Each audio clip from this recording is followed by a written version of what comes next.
Hey, welcome back to the NC State Insider Podcast. I am your host and lead beat writer, Tucker Sennett, joining you here today to talk some NC State basketball.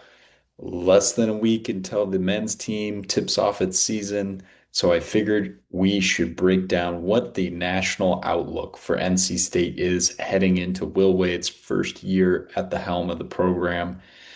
Um, and let's just dive in. This is a program that's coming off of a season in which it didn't make the NCAA tournament. They moved on from head coach Kevin Keatts just 1 year after he earned that contract extension with the ACC tournament win, and then the Final Four run that was sort of it energized the fan base and really brought some attention back to a historical program that hadn't been to those heights in a long time, and then followed it up with a really disappointing season. Lost a lot of the production from that team, obviously, and just couldn't replicate the same magic. And the program decided that it was time for a change. Will Wade comes in, rebuilds this roster, and here we are with the Wolfpack being a topic of conversation in the college basketball world again, and a topic of conversation in the national analysts outlook pretty regularly throughout this offseason. Part of that is just because Will Wade is such a outgoing coach in terms of his confidence and his belief in his team, as well as just the way that he can come across. He wants attention. He thrives off of it, and I mean that in a not. I don't mean like he's attention seeking. I think he's at his best when the expectations are high, and he's willing to set those expectations as high as he possibly can. And he says this team's ready to compete. But this episode isn't about what Will Wade thinks. This is about what the nation thinks. And the opening AP poll, which I already talked about a few weeks ago, came out. NC State comes in unofficially at 26th. They received the um, enough votes to essentially be the 26th team, right behind a couple other programs, including North Carolina, who's just a few votes in front of them. So NC State, a couple wins for them, a couple losses for some of their rivals or those teams in the 20 through 25 range, they could be right in that top 25 rankings pretty quickly.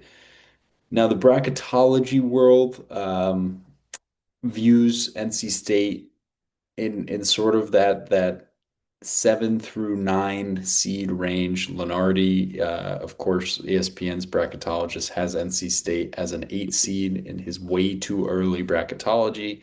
And if you've learned anything about Lunardi in recent years, it's that he is sort of, um, how do I say this politely? He's a little bit behind in what goes into the value behind teams in terms of their seeding, and he's sort of going more based off of what they're ranked and the players that he knows than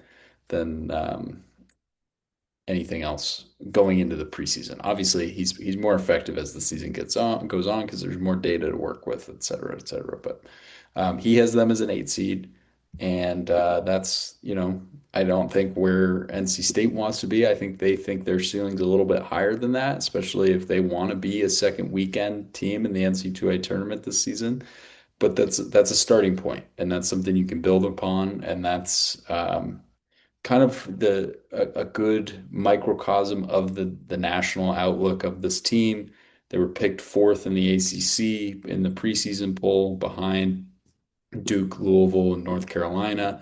North Carolina was a little bit surprising because that's a team that when you read what people say about them, it's more, oh, this is a program that really needs to have a big year for Hubert Davis. Oh, look how far North Carolina's fallen from being, the top of the ACC with Duke perennially to the fourth best team. And meanwhile, NC State, when people write about them, oh, look what Will Wade's done with NC State, and yet you still put North Carolina ahead of NC State. So there's definitely some conflicting views there, and they really there's this is such a guessing game at this point in the year because we haven't seen a lot of these players. We haven't seen these teams play in real competition yet, although we got our preview of NC State in that Greensboro exhibition, and they certainly looked to have some strengths in some areas that I think were pretty unexpected, and some weaknesses in some other areas that were also unexpected. So those things sometimes iron themselves out, and sometimes that's just the way the team's going to be. So that'll certainly be something that'll become more clear in the coming weeks as the non-conference schedule starts to take shape and these guys get out there and play in front of fans, and we'll have a better feeling of what this team's ceiling is. The projections really just mean right now that there is some respect, but this team is sort of considered a fringe team. We've had 8 seeds, 9 seeds that have made runs before, and they're kind of accurately seeded based on where they were in the AP poll. Um, I think most of the things that I've read about NC State are that they're a team that absolutely could play in the second weekend, but things have to go right. And I believe that this team has the talent to play in the second weekend on their own accord. Like there doesn't need to be things going right. That's not how I view this team, given the talent that they have. That talent might not come together in the way that I think it's going to, but I really do think that this is a pretty safe pick to make the second weekend of the NC2A tournament, but we'll see. Um, the advanced metrics like Torvik and Ken Palm have NC State kind of in the mid 30s range, and those are starting to become more trendy in terms of how people view teams when they get to the tournament. And a lot of those advanced metrics are based on older or on statistics for the players from their prior stops. And some of these guys for NC State aren't going to be deployed in the same way that they were at their previous schools. And that's certainly something that you can't quantify that before the games are already or have been played. So those will sort of flatten out is my guess and become a little bit more realistic. But that's sort of the outlook. Now, what can NC State do to change this narrative of you're good, but you're still kind of a mystery, and we don't want you, or you're not welcome in this upper tier quite yet. You got to win your non-conference games, and they have some easy ones early.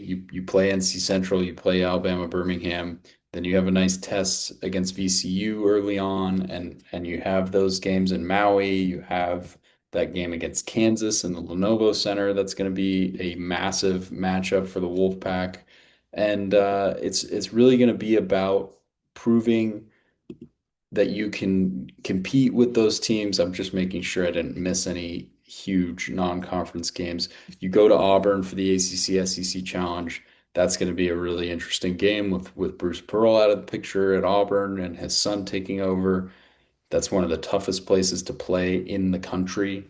So if NC State can go down there and win that game, then we're going to be having a very different conversation from them from a national standpoint.